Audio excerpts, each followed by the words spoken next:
Hello, welcome to our show. We're so excited. Kevin's here. Hi. You excited? Flew from Phoenix just for this. I know. I'm so excited. Yeah. Thanks for coming. Yes, and I feel great. I think the lunch that I had actually feels makes me feel good. If you everywhere else, I think I'm tired. Right? Yeah. Yeah, we fed Kevin because last 2 days ago you were in Korea, right? Yeah.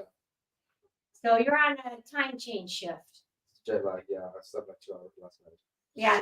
So we gave him steak and sweet potatoes, cabbage, watermelon. Watermelons, California watermelons. California watermelons. They're sweet, right? Oh yeah. Yeah. So thank you for being on the show. And for me, I met you a year ago. I think, right? Yeah, I think it's June. Yeah, a little over a year and a half ago. Yeah. Yeah. And you have done so much in the last year and a half. Yeah. And then I'm going to New York next Tuesday, right? And I've heard that you are in a huge transition phase. Tell us what's going on with your life. What's going on? So even though I like posted all over my Instagram, like I thought everybody knew that I was moving to New York. I didn't know. No, I guess you didn't know. But so what happened was I had a partner in my business where we bought all these rental properties, and my partner ended up buying me out on seller finance. So we bought all these houses like 0% seller finance, took over like low like 2, 3, 4% mortgage payments, and we built our portfolio to 27 houses in 14 months. 27 houses in 14 months. 27 houses in 14 months. I had my money into it. We also raised a lot of money for the deal, and then I sold my portion, my 50% to my partner on seller finance. So now I'm like, okay, I don't even have any rentals here in Phoenix. I'm just gonna move out to New York and start something new. Like put a period on that chapter, and then turn the page and say fresh canvas that I can just draw on. Isn't that amazing? Yeah. So I'm gonna have fun for the first time. There's a concept. Yeah. Because you haven't had a lot of fun in your life, right? Honestly, I don't think I have. I think all I did was really work, and I don't regret it. I don't think I would regret it, but I would regret it if I spent my entire 20s just working. Yeah. And what made you? Did you have an epiphany that you needed to make a shift, or what happened? Because I shared with you on the way over here that I shifted my whole life when my son had cancer. That was a pivotal moment for me. What made you decide to make this huge transition, sell everything, move to another city across the country, sell your car because you had the cute car, right? Yeah. So what made you decide? I think it was it was more so that I had so much help from Pace when I got started in real estate. Even moving to Phoenix was because of Pace, because Pace was there, and I'm like, Pace helped me so much, and I kind of wanted to figure out would I be able to do this without him? Right, I love getting help from him. I was before I forgot, I was just spending a couple hours with him, and because I was in Phoenix early this morning, and I'm like, would I be able to do anything without him? And I just kind of want to challenge myself in my ability to do things with or without his help, and so that was the big reason. That was the big reason. And the second thing, small reason on the side is I move every 2-3 years. So before I moved to Phoenix, I was in Vegas for 2 years, and then before that I was in California. And in California I lived 10 years, but then I lived I lived in 5 different cities. And even in Phoenix, when I was there for 3 years, I moved around 3 times. So in Phoenix, yeah, apartment, and then I bought a house. I'm I don't like living in a house, and then I got an apartment again. So I'm always onto something. I can never stick with one thing. I love it though. It's pretty exciting. Oh yeah.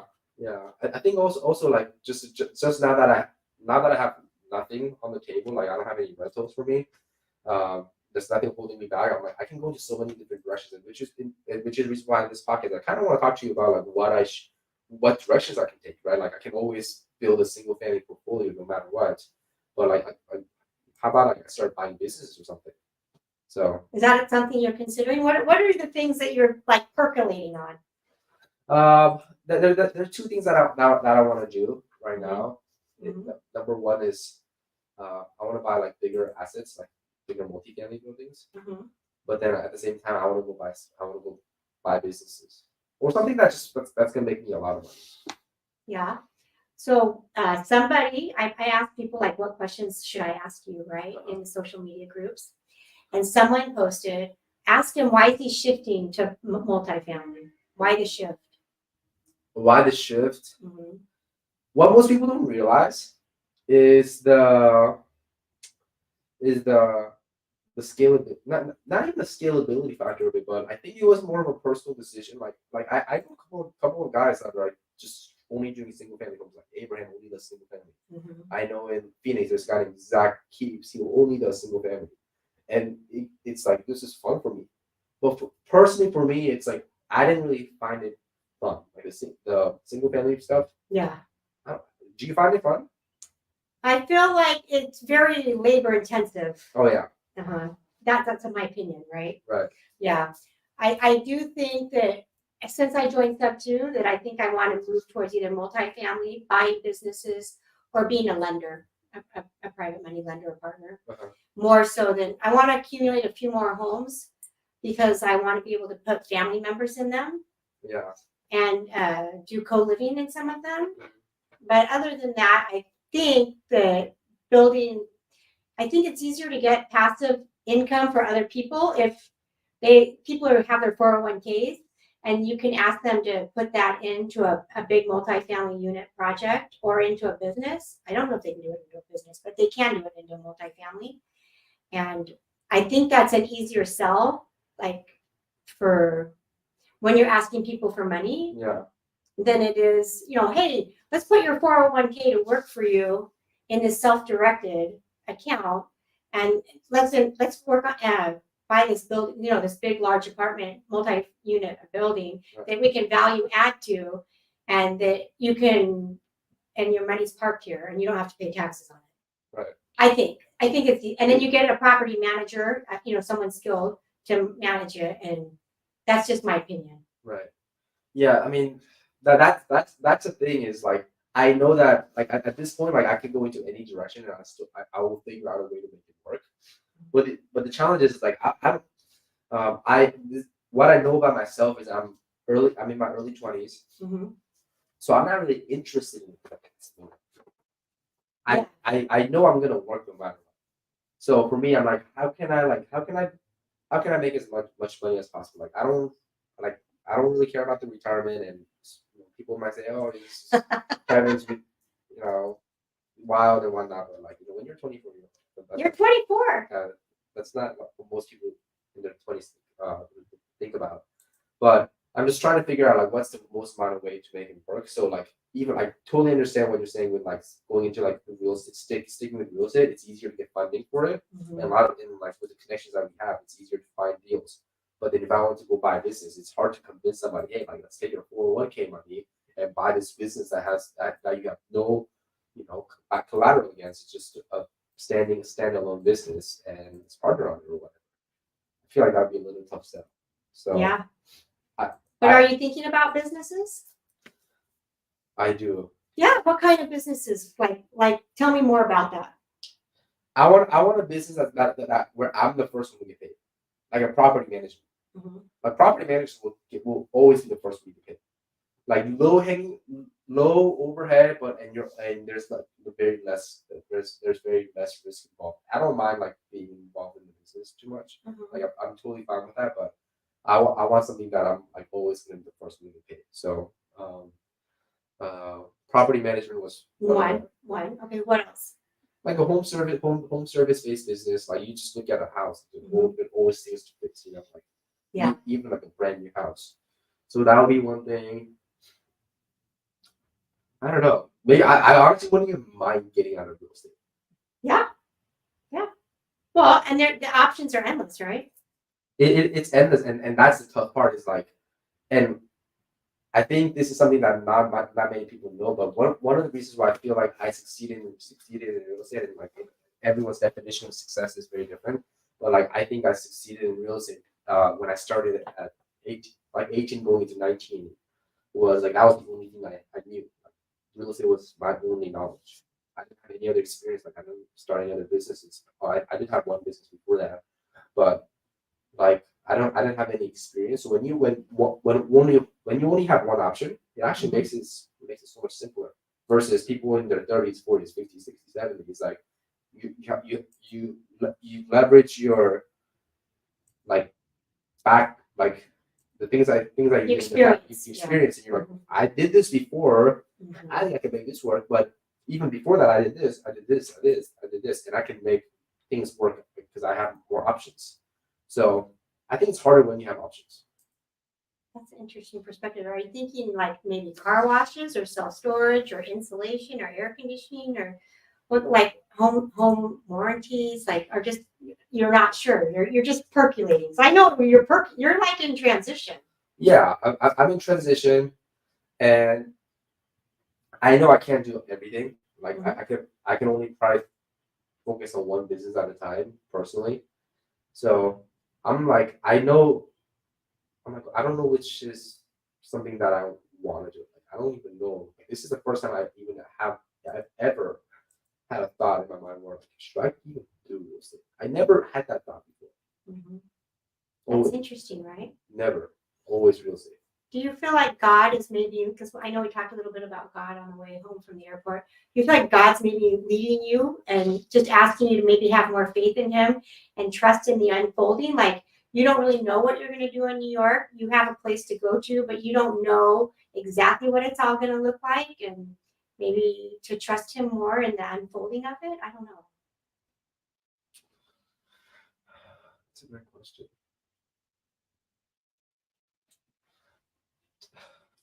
To be totally honest, I haven't prayed about it.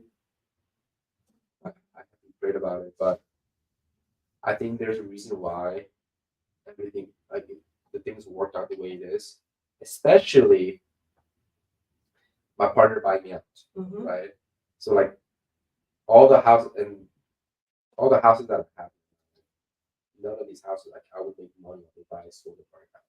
So that I'm highly leveraged on a lot of these houses. Okay. Like I have mortgage payments, I have seller finance payments, and private money payments. So like I was carrying a lot of debt, and felt like I was stuck with it. And I kind of feel like it was actually a miracle that my partner actually bought me out. Because mind you, like when I bought these houses, like I used my own money, but then I also leveraged a lot of other people's money. Like you say, you want to be a private money lender. Like I took on other people's money to buy these houses, and these are like my friends now. I flew them out. I spent a lot of time with them. You're a really good operator. Oh yeah, we never missed a payment. Like my private money are my friends. Like they come to my workshops for free. I fly them out. So like for me, I would not have sold any of my houses to anybody else but my partner. And if my partner buy me out, I think I still would have been stuck in Phoenix for quite some time. So it is a miracle that number one, I got the number that I was looking for. Like a reasonable number. Like obviously I would have wanted to make more. Yeah. But that's just not the case, right? So she gave me the number that I was looking for, and we settled on a really good term, and still to this day her and I are really close friends. Like she's my partner. But yeah. She is like my friend, like my best friend. I know her family very well, and it just her buying me out, it gave me so much freedom, and it allowed me to move to New York. And I think that's a sign from God that like, hey, Kevin, I'm gonna put a period on this chapter right now, so that you can go start your own, so that you can go start your own another chapter afterwards, which is in New York. Because to be honest, like I was kind of like I've been burnt out for so long, like at least a year and a half. I was burnt out. So when is this gonna come to an end? Like year. So I've been in Phoenix for 3 years. Tomorrow's my last day, and the first half I was like working. Oh my God, I love it, and I love work. But the second half of the year, I was like, hitting a wall where I'm like getting burnt out, and I'm like, I wonder when this time is gonna come to an end in here in Phoenix. May if it would ever come a time, and I had too many commitments. Like when you have $8 million in just debt, that's a lot of money you got to be responsible for. A lot. That's a lot, yeah. So I was like, how am I going to get out of it? And then my partner offered to buy me out. I was happy with the number. I was happy with the terms. And then now that I have my flight to New York tomorrow, what's the next chapter? And still to this day, like, even though I'm flying out tomorrow, I have no clue what my next thing is going to be. It's kind of exciting. It's exciting, but at the same time, I'd be lying to you if I wasn't scared. It is, right? Anytime our brain is wired to keep us safe, right? And so when we try something new, the brain, the caveman brain, right? It's like, wait, don't do something new. That's not safe, right? It wants to keep us safe when we try something new. That's why we don't like trying new things. Because it wants to keep us safe. So it's like, Kevin, I don't know if that's safe over there. It's real safe in Arizona. It's so safe in Arizona, and this is a perspective that I want to put not even if the audience is there or not. Like this is this is the perspective. Yeah. I could literally, no joke, at 24 now. I just turned 24. Happy late birthday. Thank you. For the rest of my life, with the connections that I have and the notability that I have and how good of an operator I am and things like that, I could buy 2 houses a month in Arizona without even a problem, just sub-2 seller finance for the rest of my life.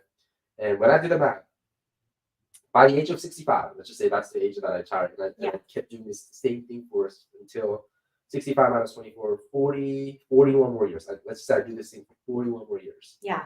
I will probably be worth like $300 million, $400 million by the age of 65, considering like how much cash flow I'm going to get, depreciation and the appreciation of real estate, and the house would double every 10 years or whatever.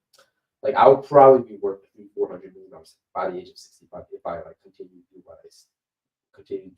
do what I was doing. Oh yeah. Like 300 million is nothing to sneeze at, right? Very few people accomplish that. Oh yeah, yeah. And like these are like homes that would be paid off and all that. So like for me to sacrifice that, because like I knew there's more to it for me. Like I'm not trying to just buy two single family houses every month, and two single family houses every month and be it. Like, that's the rest of your life. Like I couldn't imagine myself doing that. Like I want something bigger. So like I had to sacrifice that $400 million, and I can't. I still have hard time grasping what that even number looks like. But I had to sacrifice that. It's a lot of zeros. It's a lot of zeros. I have to sacrifice that, and then jump into this pool of water. I don't even know how deep it is, if it's even going to work out. It's going to work out. I know it's going to work out. Yeah, it is. I just feel like we have to sacrifice who we are to become the next version of ourselves. I do really believe that, because who you are today got you to here, right? But who you are today isn't going to get you to the next level. And I think that you're stepping into that with faith, and we're going to watch it unfold, and it's kind of exciting, actually. And I think it would be sad to have a life of regret, right? Because I have a saying, this isn't my practice life, this is my only one precious life. And 6 years ago, our son had cancer, and it made me wake up and realize, holy crap, like anybody could die. Oh yeah. John just put a sign, Phoenix burns to rebirth. That should be the name of the title. Yeah. Yeah. Yeah. But it made me realize, like, I'm just living in like the same day over and over again. Right. Little differences here and there, right? Because I'm in real estate. So each deal is different, or each thing is different, right? Every client and house is different. But I wasn't like, I live near the ocean. I wasn't enjoying the ocean. I wasn't going on vacation and making like lasting memories with my kids.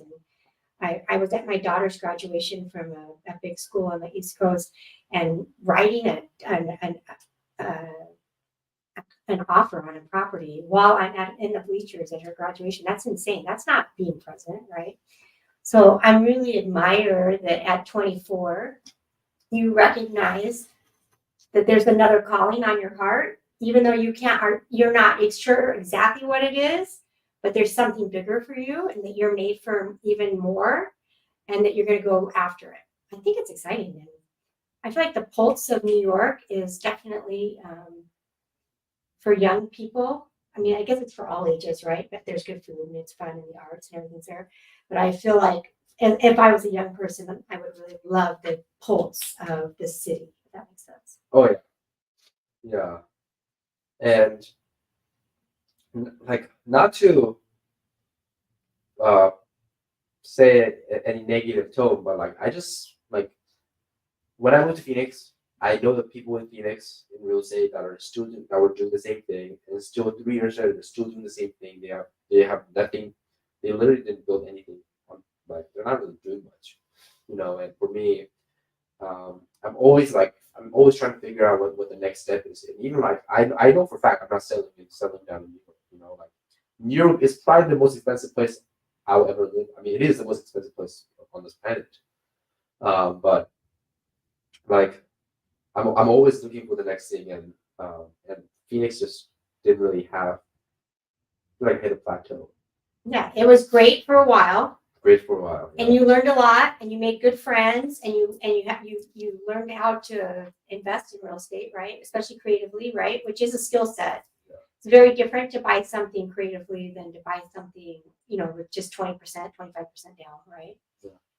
And what do your upbringing do you think your upbringing it helped you become this person that is always looking for the next thing, or where do you think that comes from?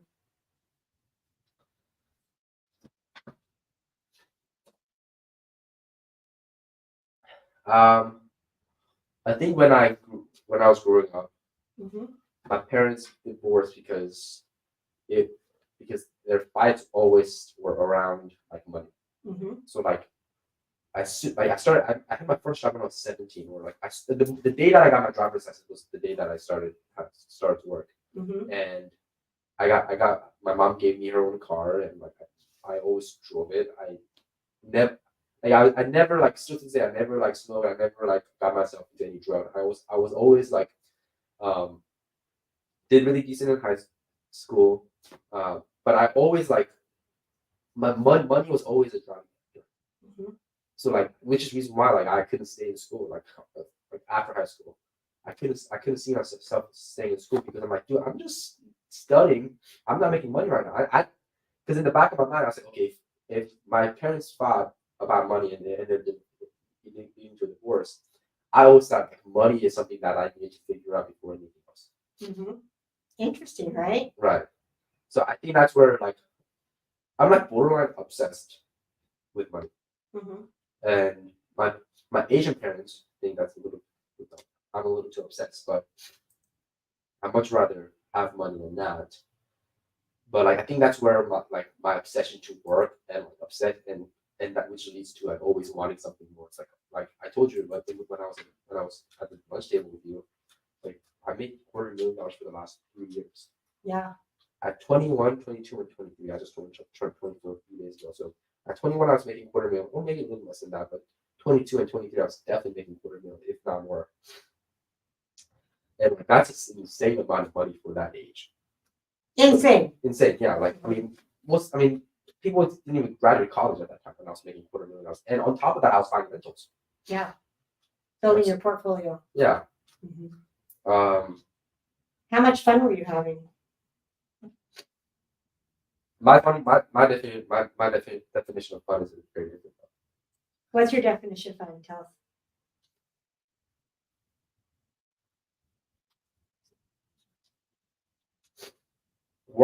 Working is a very broad term. I don't think working was fun for me, but seeing the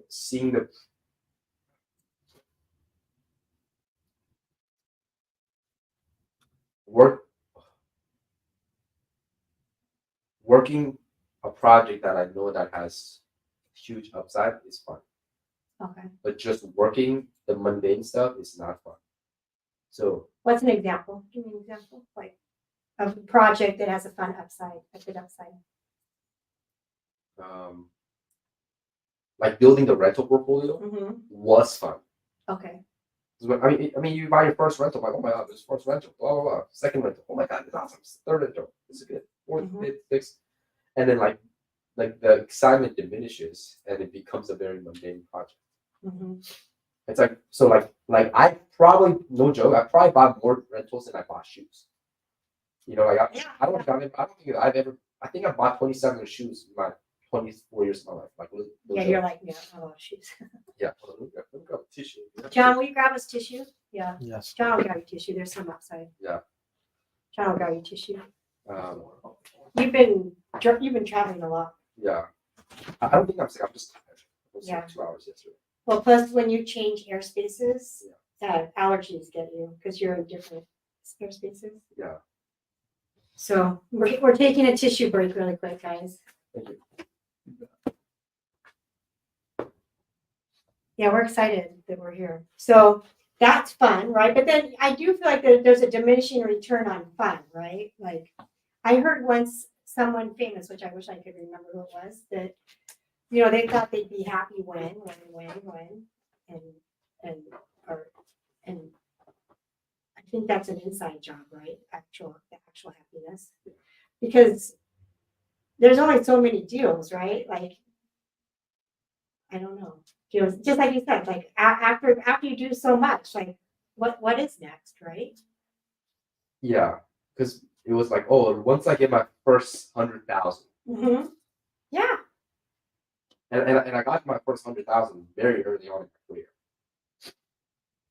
I still have to get to hit a million, but It's coming. it's coming. Yeah, it's coming in the next 12 to 18 months for sure. But it's like never. There's nothing that's never always enough. You're always lacking something. You always want to have something. So I don't know. I always obsessed with work, but at the same time, like you do it for 18, for 3 years straight, like burns you out. So going back to the topic of like I really think God really brought my partner into like my partner didn't even have the money for the down payment. So like the number that we settled on, we sold it. I sold it for $250,000. I got a 50 grand down payment. She didn't have 50 grand down payment, so she borrowed the money from her friend, and she gave me that money as a down payment. I was like, oh my gosh, like That's huge. It's like she could have easily said no, and I could have been stuck with Phoenix. Mm-hmm. But And I noticed during our conversation, when you talk about Phoenix, you say the word stuck. Like it feels heavy. Yeah. Mm-hmm, right. I feel like the next season is going to be lighter. it's good. It's definitely gonna be like. Mm-hmm, more energetic, and I feel like the evolution of Kevin is going to be more fulfilled. What about in your personal life? Because success is not just money, right? Right. So for me, success is my family, my health, my spirituality, right? My relationship with God and Jesus. Even my impact in the community means a lot to me, right? I really like, for me, I like to scatter sunshine everywhere I go and to really make people's lives better. Like I wanted to pick you up at the airport, like for sure. You know what I'm saying? Like I'm like, oh yeah, I want you to be on the show, but I want to pick you up. I want to feed you at my house. I want to, you know what I'm saying? Like I just love to spread that, I don't know, that homey feeling, where I go.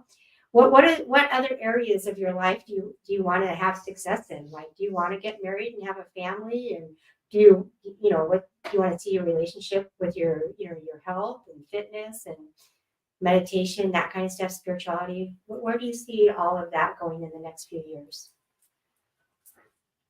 I want to focus on relationship Mm-hmm. a lot more.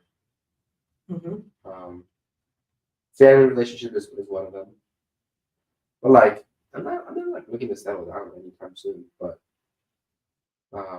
Just something that's like not work 24/7 is what I'm looking for.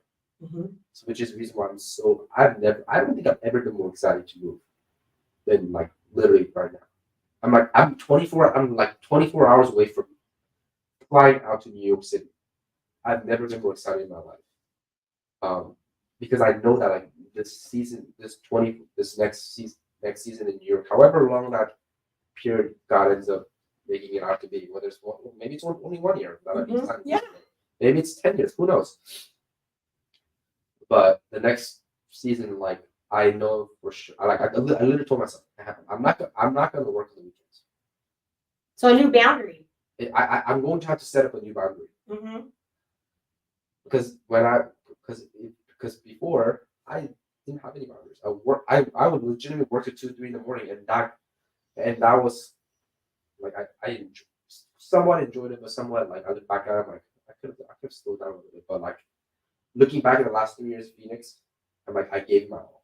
Like I literally like burned down to the ground, But in Phoenix, in New York, I have strong boundaries. I'm going out. I'm gonna start working at 6 o'clock. I'm not gonna work on the weekends, and I'm just gonna have a really good time for myself. Because what you told me was when your son was going through the health issues, like now you're like, okay, now I'm gonna go find time for it. Yeah. Why am I working all the time? Yeah. And what ends up happening is, no, what's gonna happen for me? My prediction of myself is, number one, I'm gonna be more productive on the times that I'm working, and I'm gonna have so much more fun.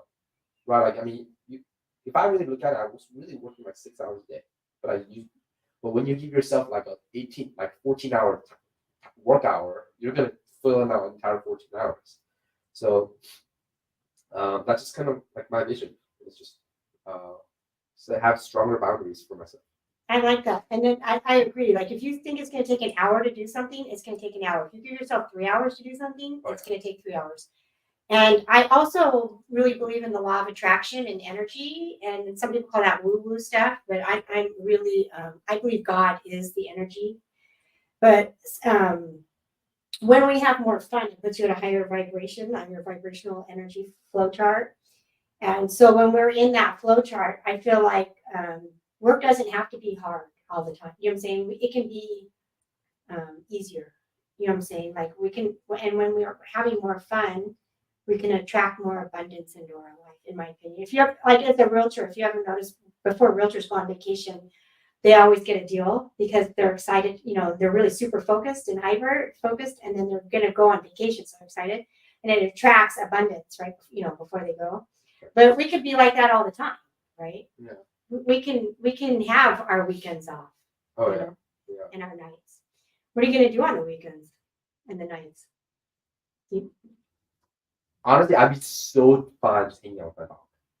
I know you have a dog. Tell us about your dog. It's Maverick, right? Yeah, Maverick. I like truly life changing.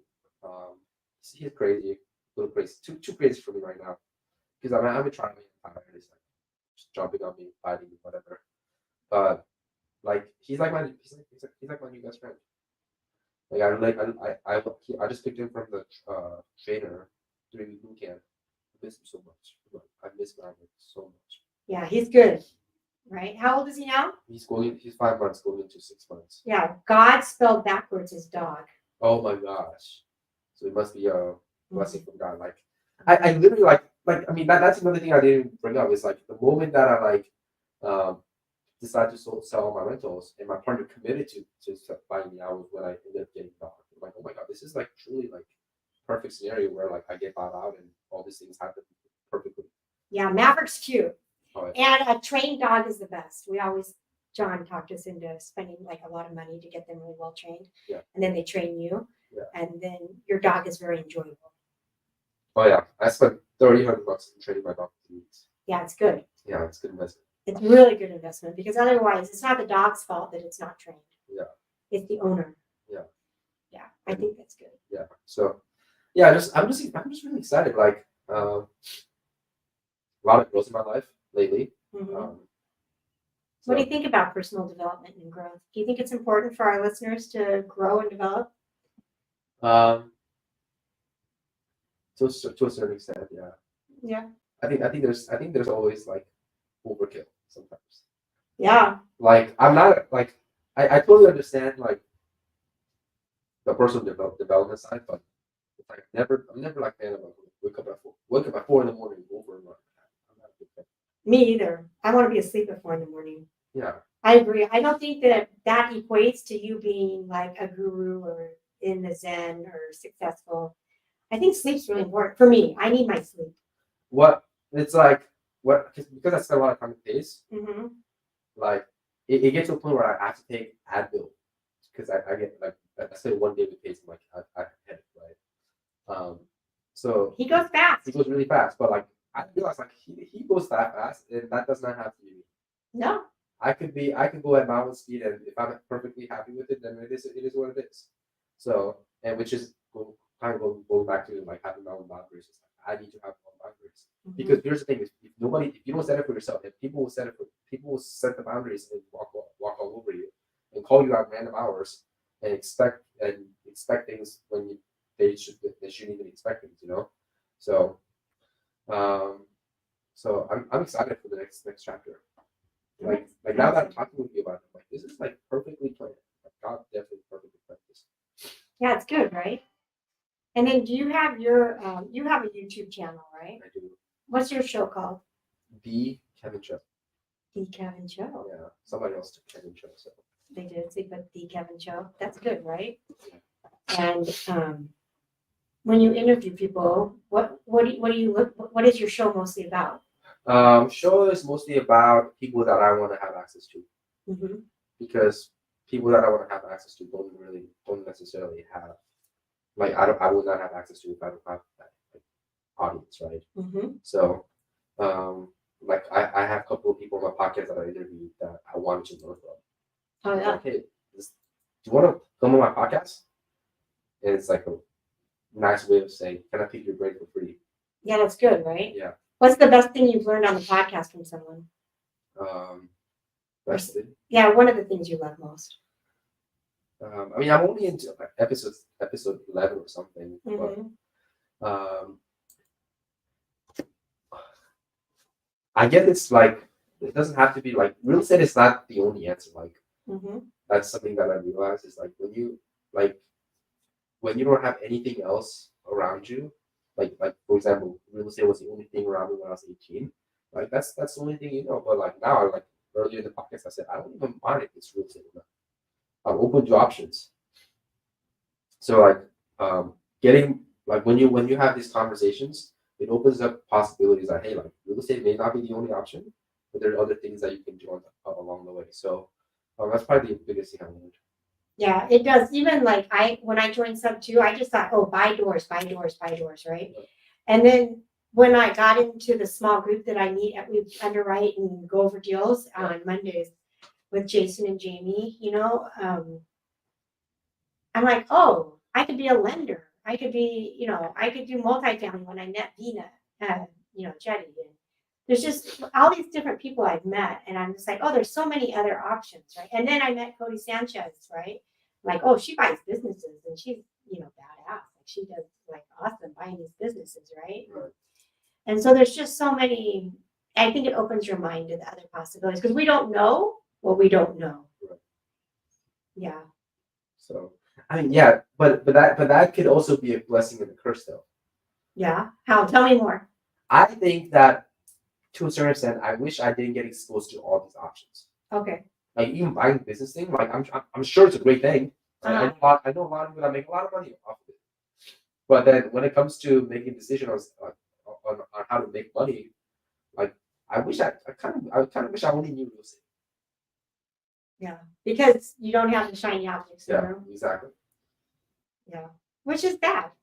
Could be distracting. Yeah. I have ADHD kind of, so I can get easily distracted. Calling the amount of times that I went back and forth with whether I should buy small multifamily or seller finance or should I go into buying businesses in the last 24 hours, I went back and forth at least 7 times in the last 24 hours. In the last 24 hours. Yeah. It's like paralyzes you. Like I don't know what to do. Confusion. People can't make a decision when they're confused. Yeah, I'm confused. And that's a state that I'm going to New York with. One of the most expensive city in the whole world. And I don't even know what I mean, I'm gonna figure it out. But I say this, but it is true that I don't really know what I'm gonna do in New York in terms of making money, like significant amount of money. So, it's kind of my. I think God's going to tell you. No, I don't think so. I know. I believe that because you're stepping in, like when in the Old Testament, when the Pharaoh wouldn't release the Israelites, and Moses said, all these things happened to them to try and get them to, to release the slaves. Mhm. And he said no. And then when all the firstborn sons died, then he said, yeah, you can go. But then he changed his mind and started chasing after him. But and they parted the Red Sea, right? But they had to step into the sea first. He didn't part it until they stepped in, right? When they were being chased, Mhm. and when the Egyptians were chasing them. So we have to have the faith to step in, and then the miracles happen. So I think moving to New York, you're going to get the clarity you want there. I should fast for a little bit. I think you should pray about it, because when you said you hadn't prayed about it, I feel like because I'm a lot older than you, like I'm way old. My kids are even older than you, right? And I pray about everything at this point of my life and talk to God. Pretty like I even ask God, I asked him, every day, what should I do? Who should I check on? What's the best use of my time? And it's interesting. Like he told me I should interview you, right? And offer to pick you up. And what's interesting is that God will help you. And I feel like maybe this is a time for you to deepen your relationship with God and maybe turn to him and pray more about it. And yes, that fasting brings you closer to God, right? And praying. And I don't know, I just know good things are coming for you. And I know that this next season is going to blow you away, that it's going to be even better than you can imagine. Because I always add when I pray and I write in my journal, I learned this from Thatch, and it's OSB, something better.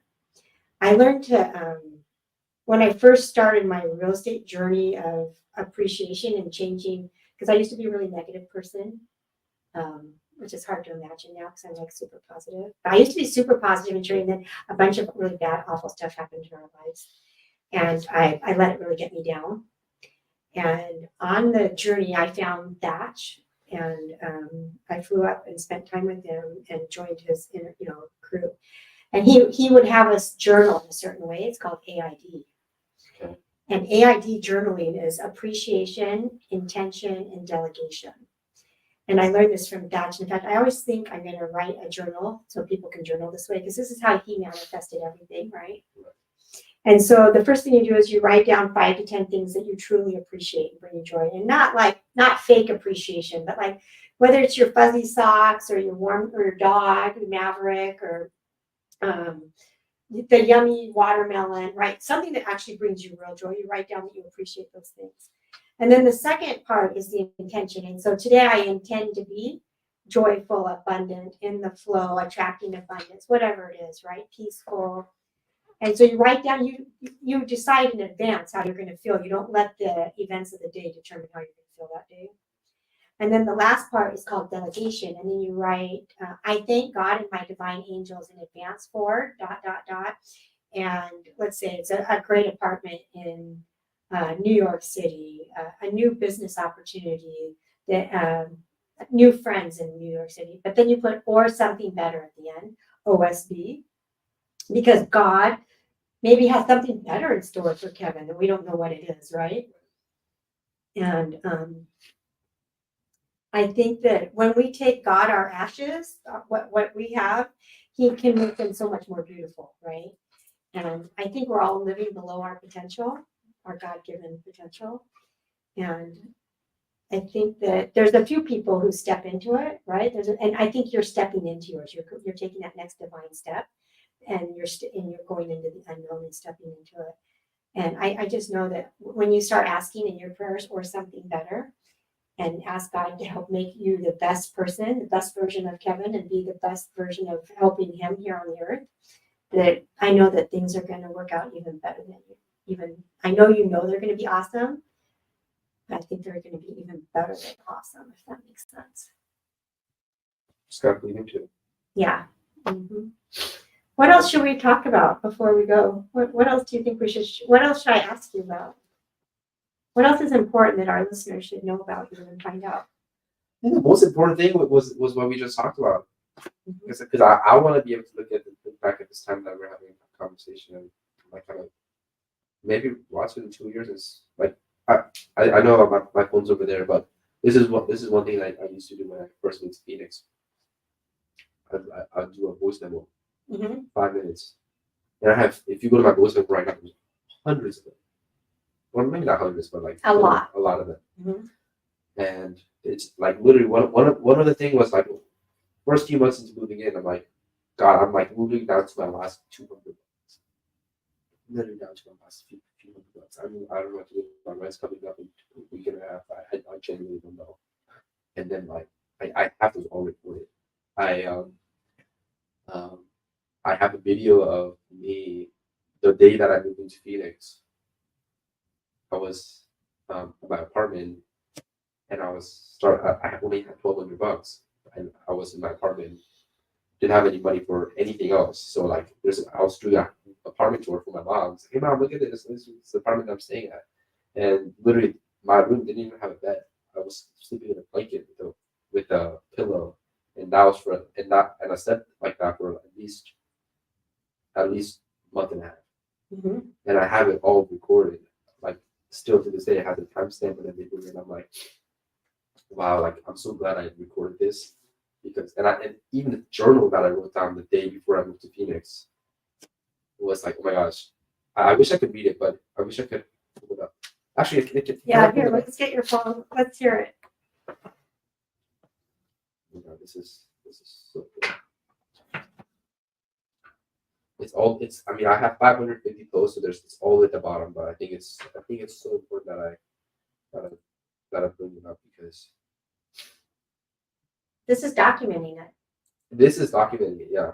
This is for your posterity and for other people on the journey when they feel like giving up. Because when you have your last $200 and you keep going forward with imperfect action and inspired action, those are the moments like when you squeeze an orange juice, orange juice comes out, right? When Kevin Choe gets squeezed, what comes out, right? Those are your defining moments. Oh yeah. Yeah. I'm trying to see what date it was.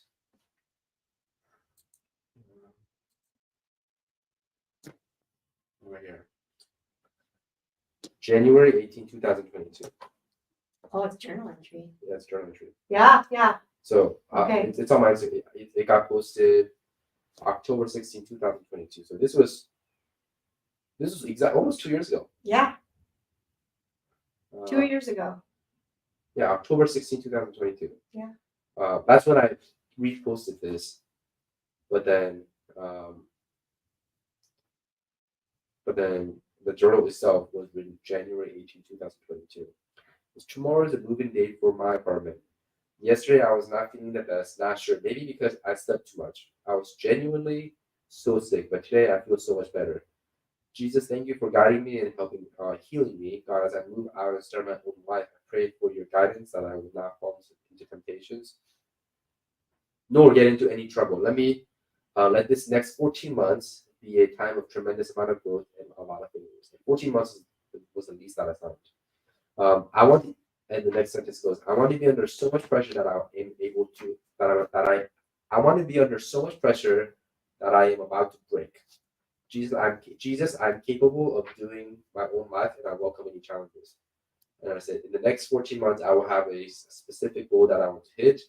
And I may or may not know my goals yet, but one thing for sure is I'm going to have, you know, done the thing and blah, blah, blah. And I wrote that to myself October 16th. And also, I want to show you this video. That is amazing, right? Yeah. And you said, bring on the challenges. I'm ready. Oh my gosh. And isn't pain a powerful teacher? That's too powerful. Mm-hmm. We learn a lot in our pain Um, because we learn who we are and we learn what our real relationship is with God, right? Do we believe all the stuff we say we believe? And do we believe in ourselves?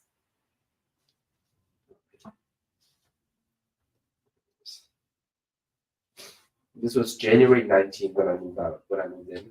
Okay. So you got the. Can they see it? Yeah, they can see. I can see. Yeah. Oh wow. But this is where I slept. Yeah, there's nothing. Yeah, there's nothing. There's a blanket. Like in this pillow. Mm-hmm. A few clothes. Yeah. Mm-hmm. Wow. Let me show you right here. Look at that, you guys. Yeah. That's when you moved. Yeah, that's when this is the day that I moved in. Okay. Right. I literally packed up everything in my little Kia, and that was it. So Wow. Did you drive to Phoenix? yeah, I drove from Vegas to Phoenix. Wow. Look at that. 2 years ago. That was January, yeah, right? January. Yeah, So 2.5 years ago. Yeah. 2 and 9 months ago. Yeah. And look how far you've come. Yeah, like and that's the thing is like that's the moment how I'm feeling right now is how I felt when I first moved to Phoenix. Mm-hmm. I had $1,200. Mm-hmm. Bless you. I really do believe that you're on the precipice of this new fantastic adventure, really. And I'm really glad that you're going to take time because there's the 7 equities in your life and you're going to have more time instead of just being so imbalanced, because burnout comes from imbalance, right? And we can't really be balanced. I think balance is kind of an illusion, but you're going to spend more time maybe working on your physical health, connecting with your dog, going out and having fun, connecting with Kevin, right? Like going on walks with the dog and going out and eating and having fun and maybe dating and, I don't know, but I know that you're going to have more time for the things that are going to be a new priority for you, right? Yeah. I'm not foreign to this feeling. Yeah, this is a recurrence of the last time. This is recurrence of probably 4 or 5 different times. Like this, like I restart every 2 years. I'm not afraid of moving. I've moved at least 15 times in my life. And I mean, like even Phoenix, I lived there for 2 years and 9 months and moved 3 times. Yeah. I lived at 3 different places, so I'm not foreign to that idea at all. Mm-hmm. When you do die, because we're all going to die, I don't know. I just thought just came into me. What do you want people to say about you? Like what legacy do you want to leave? Like fearless. That you're fearless. Maybe not fearless, but like I do whatever I want. Yeah. Just do whatever I want. Mm-hmm. Like fear wasn't in the way. Like my best compliment that I ever got, still to this day, David Goldman. He goes by Meeting with Dave. Mm-hmm. He's out in New York. He goes, Kevin, you're like a honey badger. A honey badger? Yeah. Because honey badgers, they literally don't care about anything. They just go do their own thing. So they honey badgers are like, I think, the most fearless animal on this planet or something. Mm-hmm. So that they would get bit by a snake and they'll pass out, but they wake up again, and then like the next thing they do is bite the snake again. Like they don't learn their lessons and they just keep doing the same thing over. But like they end up surviving. They end up like going about their own lives. And the comment that he said was, Kevin's like a honey badger. You have a seller in foreclosure, no problem. Kevin Choe's got it. You have a seller that's not responding to you, don't worry. Kevin Choe's got it. He's gonna go knock on the door. You got a seller that's not cooperating. No worries. Kevin Choe's got it. So like that was probably one of the best compliments I ever got. That's good. A honey badger. I have to Google that. Is there something on your bracelet? What's it say? Oh, it's just a little glass. Oh, I love it. I got it on the street in Korea for like $5. I love it. I love it too. I never took it off. Yeah, I love it. I usually wear it, but I don't have it on today. I wear a Jesus, resurrected Jesus necklace, but I took it off. Yesterday I just took it off. Yeah. How's Korea? Good? Yeah, I got to reconnect with my dad. That's good. He lives there now? Well, he's been living there. Mm-hmm. I try to go there. Try to make a time for him. I visited with your dad at the Mondrian. Yeah. Yeah, he was really nice. That was a really cool moment because both me and my mom were there at the same time, and I haven't seen that because they divorced, so like, I didn't see them before, or at least like like memorable parts of my life. I didn't see them together for, I think the first time seeing them together in like over 10 years in the same spot at the same time. And my sister was graduating, and my dad came because my sister was graduating from UCLA that weekend. Mhm. And then I was like, Richard, and also, can you set up a meetup for me? So my parents are coming, and I had 170 people show up, like just for me. And It was packed. it was packed. I was the only speaker, Mhm. and like my parents or my mom and my dad were able to witness that. It was such an awesome. They're moment. so proud of you. Oh yeah. I mean, my dad texted me like I don't know about paragraph, but like my dad never like really texted me like that kind of stuff. Mm-hmm. But he was first time. He's like, he sent me this like message right here. Oh, It's but he said I love you. Like he never says I love you. isn't that nice? That's all right. It is really nice. My dad never says I love you. Like I never heard that growing up in my whole life. Oh yeah. And so after my sister died 10 years ago of really aggressive cancer, and I really try. I told my dad, you need to tell Pam you love her before she dies, or you'll regret that, you know. And he did, which was nice. And my sister said, thank you so much. She texted me and said, this made me cry, but she said that it was so meaningful to hear him actually say he loved me, not just know he loved me. Yeah. So thank you for encouraging him to do that. And I made it a goal to get my dad to say I love you all the time. Yeah. Because it's not his thing, right? Oh, it's not. It's not that generation, and it's not definitely. I've never heard my dad say that, right? And now my dad will say "love you" to me, and he'll text it back, and he'll say that. And he was just here recently, and he gave me a hug and said, "I love you. I'm proud of you." And I was like, "Oh, I wish I had that on recording." But anyway. Yeah. So when he left, he sent me a first time I ever got a letter from my dad. Mhm. Never, ever. He took a little piece of printing paper. Like, I mean, it had some printing stuff on it. Uh-huh. So he used the back, but that was clear. Right? Yeah. And he wrote me this letter, and I still have it to this day. I just have it. It's somewhere in my box, but I hope I don't lose it when I'm moving. But Take a picture of it. oh yeah, and then yeah. So and then I spent my first birthday with my dad in like almost 15 years last week. That's nice. Yeah. Did you do anything fun? No, we just had cake. Cake's good. Yeah. I mean, my dad's office on the floor. I'm so happy. Yeah, it's good, right? And you're gonna get a 6-pack, right? 6-pack, yeah, by the end of the year. I'm getting in shape. Yeah. I have my date with Pace on December 12th, Okay. and Jamie and them told me they went rock climbing, and I'll be in big trouble if I go rock climbing because I wouldn't be able to do it because I'm out of shape. Oh. So I've started getting in shape. I don't think a lot of people can do it. It's not easy. Yeah, I don't really want it. I hope that's not. I'm probably gonna jinx myself, but I hope that's not my day with Pace. We'll see. We'll see. Who knows? Yeah. Right. Well, I appreciate you coming on here. Last words of wisdom. Anything else I should ask you before we go? Yeah, I think we're good, right? We're good, yeah. Yeah. Anyway, thank you for joining us. If you made it this far, it was really, I don't know. I've watched Kevin grow this last year, and excited to see. I'm going to be in New York when you're there, except I don't think I'll have time to visit you Yeah. because I'm older and I just wanted to get into New York, go to my function, and then I'll have a day, a day on each side. It's fun. And then I'm coming home. I mean, I'm not coming home here. I'm going to go see my grandbabies to Texas. But anyway, you guys follow Kevin's journey. Let's follow along. Like and subscribe to his YouTube channel so you can keep up with where it's going and in his journey.